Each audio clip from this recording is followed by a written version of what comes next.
Epione pain management and regenerative centre. ఇక మీ నొప్పులు శాశ్వతం కావు.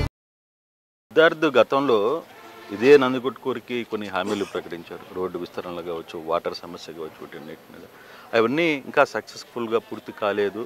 ఈసారి సిద్ధార్థ్ రెడ్డిని ఖచ్చితంగా ఈ వ్యవహారం మీద ఒత్తిడి రావాలని ప్రజలు అడుగుతున్నారు. ఏమంటారు? ఇప్పుడు మీరు చెప్పిన రోడ్డు విస్తరణ అని అన్నారు. రోడ్డు విస్తరణ ఆ రోజు నందికొట్కూరులో ఉన్న షాప్ యాజమాన్యాలందరినీ భయపించి బెదిరించి రోడ్డు వైడనింగ్ చేసినారు. రోడ్డు వైడనింగ్ చేసినప్పుడు ఒకవేళ కానీ వాళ్ళకి కాంపెన్సేషన్ ఇస్తారా ఇయ్యరా అవన్నీ వాళ్ళతో మాట్లాడి చేయాల్సినటువంటి అంశం. వాళ్ళతో ఎటువంటి చర్చలు జరపకుండా భయభ్రాంతులకు గురి చేసి బెదిరించి ఆ రోజు రోడ్డు వైడనింగ్ చేసినారు. దాని తరపున ఎంతోమంది చాలామంది ప్రజలు కూడా కోర్టును ఆశ్రయించినారు. అయినప్పటికీ నేను వాళ్ళని రిక్వెస్ట్ చేసుకొని రోడ్డు వైడనింగ్ కోసం అని చెప్పి శాంక్షన్ తెచ్చుకొని ఒక 2.5 కోట్ల రూపాయలతో రోడ్లు వేస్తున్నాను. అది కాకుండా నేను జగన్మోహన్ రెడ్డి గారికి అర్జీ ఇచ్చి నితిన్ గడ్కరీ గారికి లెటర్ రాయించిన. అది రిజెక్ట్ అయింది. ఎందుకంటే కానీ ఇప్పుడు ఉన్న నేషనల్ హైవే అంతా కంప్లీట్ అయిన తర్వాత ఏవైతే కానీ ఈ పెండింగ్లో ఉన్నాయి రోడ్స్ అవి అప్పుడు డెవలప్ చేస్తాము, ఇప్పుడు కాదు అని చెప్పి వాళ్ళు రిటర్న్గా మాకు లెటర్ రిప్లై రాసినారు. మా ప్రయత్నంలో ఎక్కడ విఫలం లేదనేది నేను చెప్పే అంశం. రెండోది సిద్ధార్థ రెడ్డిని నిలదీసేదానికి వాళ్లకు ఫ్రమ్ 2014 to 2019 వాళ్ళ హయాంలో జరిగిన పనులు ఎన్ని, ఇప్పుడు 2019 to 2024 జరిగిన పనులు ఎన్ని అనేది మీరు ఒకసారి క్యాల్కులేషన్ తీస్తే ఇదే నందికొట్కూరు మున్సిపాలిటీలో 22 కిలోమీటర్ల రోడ్లు వేసినాయి. ఎన్ని? 22 కిలోమీటర్లకు సంబంధించిన రోడ్లు. ఇవి కాకుండా ఓన్లీ కార్పొరేషన్ పరిధిలోనే మున్సిపాలిటీలోనే ఈ 36,000 నుంచి 40,000 జనాభా ఉన్న ఈ నందికొట్కూరు మున్సిపాలిటీలో 22 కిలోమీటర్లు వాళ్ళు తలకిందులో తపస్సు చేసినా కూడా వాళ్ళ జీవితం అంతా కలిపి వేయలే. అది ఏంది, వాళ్ళు ఫుల్ ఫ్లెడ్జ్డ్గా వాళ్ళ పని జరిపించుకున్నారు. వాళ్ళ పెత్తనం చెలా ఇచ్చినారు. ఒకరు ఎమ్మెల్యేగా పనిచేసినారు, ఇంకొక ఆయన ఇన్ఛార్జ్గా పనిచేసి ఫుల్ ఫ్లెడ్జ్డ్ పవర్ నడిచినప్పుడు కూడా వాళ్ళు చేయలే. నాది 1% కూడా పవర్ నడచలే. ఈ 5 years నాది ఎదురీతనే. ఈ 5 ఏళ్ళు రూలింగ్ గవర్నమెంట్లో ఉన్నప్పటికీ కూడా అడుగడుగున ప్రతిపక్షం కన్నా ఘోరమైన పరిస్థితిని నేను ఫేస్ చేసిన. అంటే అధికార పక్షంలో కూడా మీకు వ్యతిరేకత ఉందా? ఇప్పుడు మున్సిపల్ ఎన్నికలు జరిగినాయి, నన్ను హౌస్ అరెస్ట్ చేసినారు. సర్పంచ్ ఎన్నికలు జరిగినాయి, నన్ను హౌస్ అరెస్ట్ చేసినారు.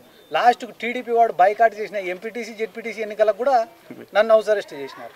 బాధ అనేది ఎట్టుంటుందిరా అంటే ఇదే ప్రాతకోట విలేజ్లో ఒక పిల్లోడు ఏజెంట్ కూర్చొని ఉంటే లాఠీ చార్జ్ చేసి పోలీసులు చంపినారు. నా పైన దగ్గర 4-5 కేసులు పెట్టినారు రూలింగ్ గవర్నమెంట్లో.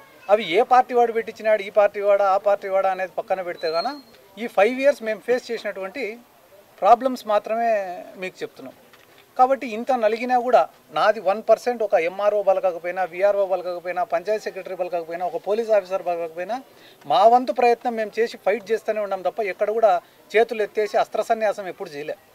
ఫైట్ చేసిన, లోకల్ బాడీస్లో ఫైట్ చేసిన, మెల్లమెల్లగా అధికారులను మార్చుకున్నా, మెల్లమెల్లగా గ్రిప్ తెచ్చుకున్నా.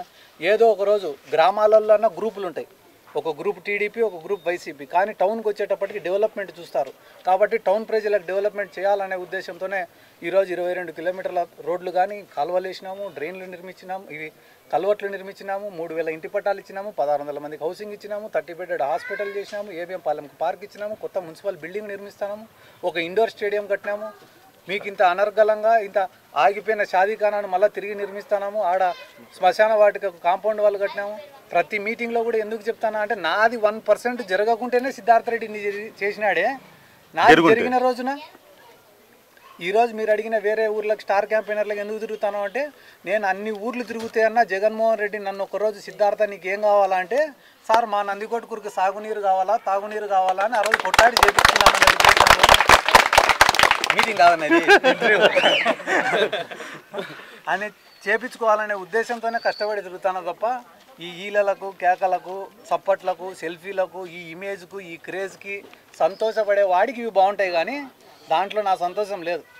ఎవరైనా కూడా ఇప్పుడు వచ్చి ఇట్లనే ప్రచారానికి వచ్చినప్పుడు ఒక ఇంట్లోకి పోతే కానీ నాకు బిల్డింగ్ వచ్చింది బాబు నువ్వే ఇప్పించినది, బాబు నాకు పింఛన్ వచ్చింది నువ్వే ఇప్పించినది, బాబు మా పొలాలకు నీళ్లు వారినాయి అది నువ్వే లిఫ్ట్ ఇరిగేషన్ శాంక్షన్ చేయించినది, ఇట్లాంటి మాటలు మాట్లాడితే దాంట్లో నా సాటిస్ఫాక్షన్ ఉంది తప్ప మీరు చెప్పినటువంటి స్టార్ క్యాంపెయినర్ అనే పదంలో నాకు తృప్తి లేదు. ముఖ్యమంత్రి గారు ఎందుకు మరి సిద్ధార్థని ఇంత చేస్తున్నా ముఖ్యమంత్రి గారు ఎందుకు పిలిచి సిద్ధార్థ్ ఏంటి నీ ఆలోచన ఏంటి, ఏం చేయాలనుకుంటున్నావు అనే మాట ఎందుకు అడగలేకపోయారు? ఇప్పుడు దేనికైనా కూడా ఒక టైం వస్తుంది. ఇప్పుడు ఈయన మా జబ్బార్ భాయ్ కూడా ఉన్నాడు, ఆయన సొసైటీ చైర్మన్ ఇస్తాం అనుకున్నాము. టైం వచ్చి ఆయన మార్కెట్ యార్డ్ చైర్మన్ అయినాడు. కాలం అనేది కిస్మత్ ఉంటే అవుతాయి అన్నీ. ఇప్పుడు జగన్ సార్ ఆయన పనులు ఆయనకుండే, ఎమ్మెల్యేలను చూసుకోవాలా, మంత్రులను చూసుకోవాలా, పార్టీని నడిపించాలా, ప్రభుత్వాన్ని నడిపించాలా, పథకాలు ఇంప్లిమెంట్ చేయాలా, చాలా పనులు ఉండేవి. అది మనమే గుర్తుంటామా 24 గంటలు? ఎందుకు గుర్తులేదు? ఖచ్చితంగా పనిచేసేవాడు గుర్తుండాలి కదా పార్టీలో. ఇప్పుడు అదే గుర్తు రావాలి కదా, టైం పలానా చూసినప్పుడు టైం గుర్తొచ్చి అప్పుడు నంది కొట్టుకున్నట్టు నేనే గుర్తొస్తా కదా, వేరే వాళ్ళు గుర్తురారు సార్కి. అంతే కదా. అదైతే 175లో 24 గంటలు నంది కొట్టుకురే ఉండదు కదా. నంది కొట్టుకూర అనే పేరు వినిపించినప్పుడు ఆడున్నాడు అంటాడు. అప్పుడు నేను పోయి నా సమస్యలు అని చెప్పుకుంటా. కానీ ఓవరాల్గా ఇప్పుడున్న పరిస్థితుల్లో నిన్న వచ్చిన మేనిఫెస్టో విషయం మీద ఇది ఓపెన్గా చెప్పాలి. మేనిఫెస్టోలో పబ్లిక్ అయితే హై ఎక్స్పెక్టేషన్లో ఉన్న మాట అయితే రైతులు ప్రధానంగా ఒక కానీ ఈ మేనిఫెస్టో కొంత రైతుల్ని నిరాశపరిచింది అని వస్తున్న వాదనలో వైసీపీ నుంచి కూడా ఆ వాదన వినపడుతుంది. దాన్ని మీరేమంటారు? ఇప్పుడు నిరాశపరిచింది అంటే కానీ చాలా మంది రైతు రుణమాఫీ లాంటిది ఎక్స్పెక్ట్ చేస్తున్నారు.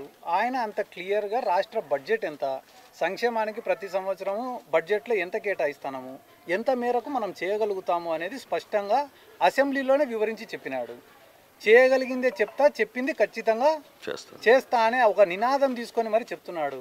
మీరు డిసప్పాయింట్మెంట్ కాకుండా ఎంతూజియాస్టిక్గా ఎగ్జైట్మెంట్ క్రియేట్ చేసి అబద్ధం చెప్పమంటే చెప్తాం. మాకు కావాల్సింది ఎగ్జైట్మెంట్ కాదు, ఎంటర్టైన్మెంట్ కాదు, మాకు కావాల్సింది రియాలిటీ. ఆ రియాలిటీకి అనుగుణంగా మేము చెప్తాము.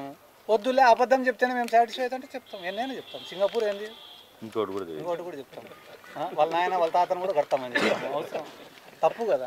కానీ ఇప్పుడు ఎలక్షన్ టైంలో అటువంటి చిన్న చిన్న సమస్యలను కూడా అధిగమించాలి కదా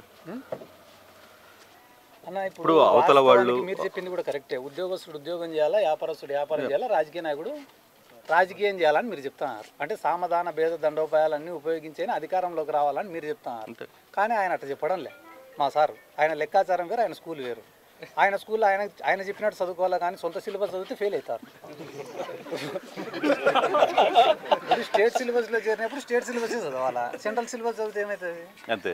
ఈడ జగన్ సారు నాకు రాజకీయం కన్నా ఇచ్చిన మాటను నిలబెట్టుకోవడం ముఖ్యము అంటున్నాడు, విశ్వసనీయత ముఖ్యము అంటున్నాడు. దానికి ఇంకా ఉన్నప్పుడు ఆ మాట కట్టుబడి ఉన్నప్పుడు మీరు మళ్ళీ వీళ్ళ అబద్ధమే చెప్పు అంటే కానీ ఈ స్కూల్లో గిట్టుబాటు కాదు. ఆ స్కూల్ మార్చుకోవాల్సిన పరిస్థితి వస్తుంది. స్కూల్ మార్చుకోం మేమేంది మార్చుకునేది? ఆయన ఏజ్ 50 సంవత్సరాలు 51 సంవత్సరాలు. ఇప్పటికే స్ట్రాంగెస్ట్ అపోజిషన్ లీడర్ ఒకసారి ఉన్నాడు, ముఖ్యమంత్రి అయినాడు. దేశంలో ఉండే 30 మందిలో ఒక 29-30 రాష్ట్రాలు ఉంటాయి కానీ ఒక మనిషికి వచ్చే అవకాశము అయినాడు. ఆయన కూడా ఒక స్ట్రాంగెస్ట్ లీడరు. ఇంతమందిని రాజ్యసభ సభ్యులను చేసినాడు, ఇంతమంది ఎంపీలను చేసినాడు. ఏం స్కూల్ మారేదానికి అవసరం ఏముంది?